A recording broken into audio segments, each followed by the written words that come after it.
Good afternoon, everyone. It is again July the 26th, 2026. Since we're on the subject of thefts and that, and trying to protect our belongings and our pensions and whatever, I've decided I was going to tell you a story today. And this story revolves around how in the late 70s, this was when this took place, this story. And back then, of course, we had no such thing as direct deposit for where we could have our checks deposited in the bank. They were always delivered to us in the mailboxes at the time.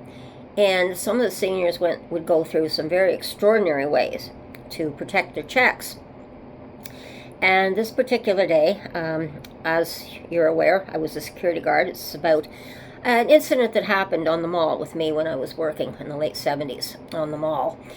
And this particular day, it was interesting because back in that particular era, we were not we were not so nice back to the LGBTQ people as well as the gay population, and we had what we called back then gay bashings, and it was really rough on them back then. And thankfully, we've come forward a lot in the present day towards being more compassionate and understanding with people. And with what's happening in the States, I'm not sure. It seems like things are going backwards. I hope not, because some of the things that happened in the old days were pretty rough, where if you were gay, we've had a cliff here that they used to beat them up and throw them over the cliff. And sometimes when my ex-husband, the police officer, they never liked to advertise it to the public, but some gay people were actually thrown off the cliff and killed that way. So we had some bad things back then. But this story I'm going to tell you about today is on a gay man. And I knew him a bit. He was on the mall, but he had this guy that kept coming around trying to beat him up all the time. And it was all of a sudden he was running down the mall. He spotted me, and I realized the other guy was chasing him. And he wasn't going to stop till he got a hold of him, and I'm not sure I was been able to stop him at that point too. So I remember his name was George. So I remember grabbing George by the hand, and the quickest place I could duck him in for protection would have been in the ladies' washroom. So I go sailing through the door, the washroom. Ladies, get dressed. Incoming mail. Get decent. And everybody's scrambling. There was 2 or 3 people in the washroom at that time, so everybody's scrambling. So I pulled George in behind me, and to protect George, what I did was I pushed him in one of the ladies' stalls at the time and told him to lock the door behind him.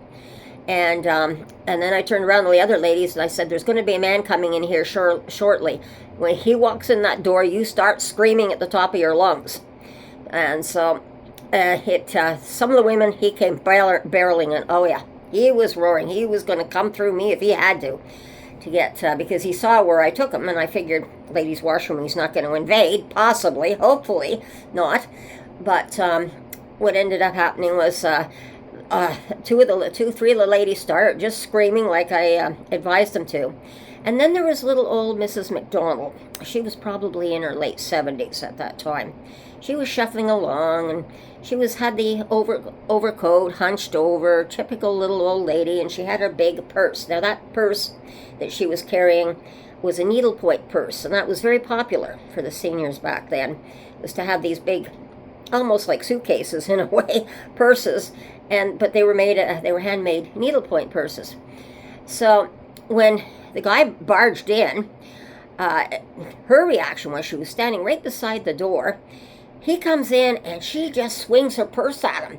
Next thing I know, he is howling. There's blood coming down his face because she hit him square in the face with the purse. He goes flying back out the door. She goes out the door yelling at him, "You pervert," and that's what she said. As soon as he walked in the door, "You pervert," and bang, with her purse. Then she's running out the door, screaming after me, "You pervert," down the mall.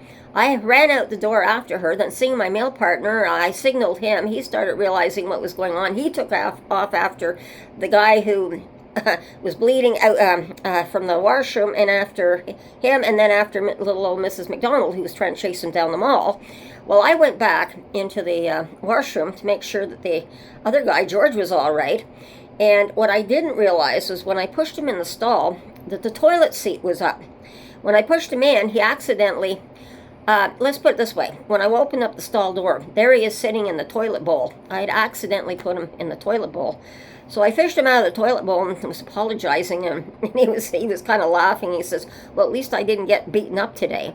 And then I was able to get him out of the washroom and out the back door finally, so he wasn't injured.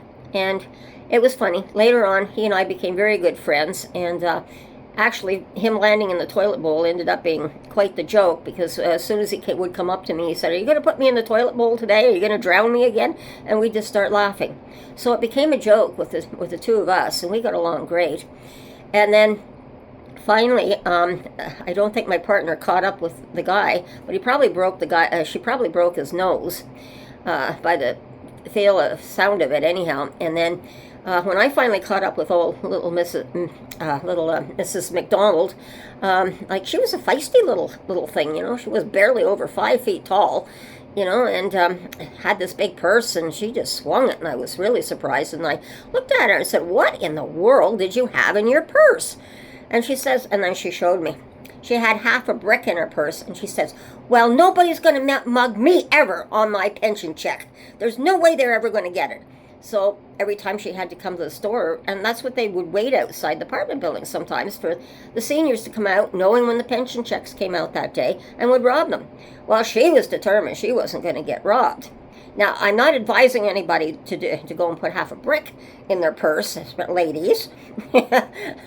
But what I'm saying, that this is the way that we had to protect ourselves, and this was the seniors would try and protect themselves, because it was awful. If the mailboxes on the side of the house were not getting robbed from the checks, that's why they went to direct deposit, or they weren't following people when they got their checks that day. This is why we had the direct deposit. But, I mean, they can still get financial information still off the envelopes that they took that morning. And so I just wanted to tell you a little bit of, it was sort of funny, sort of not funny, but I'm glad things have changed today, that we do have direct deposit. At least your money is more secure than it ever was. But I wonder just how far are people going to go today to get to money. And it just seems like people are going to outrageous, outlandish ways of getting it. And it's even with the online stuff and what's going on, and the fraud that we're putting up today, it is not a good situation. It's far worse than what we had. But I'll never forget trying to protect that poor George, and at the same time trying to figure out what just hit him, because he was a mess, and I'm sure he was a mess. She probably put his nose pretty well out of joint, because she got him square in the face with that brick. That would have hurt. And I'm sure I'm glad I wasn't a mugger, believe me. But then maybe it's a good moral of the story here, you know. Any muggers out there, you never know what you're going to run into one of these times. So I'm going to leave it at my story there for today. Everyone take care, be safe, watch your surroundings, and we'll talk again soon. And bye-bye.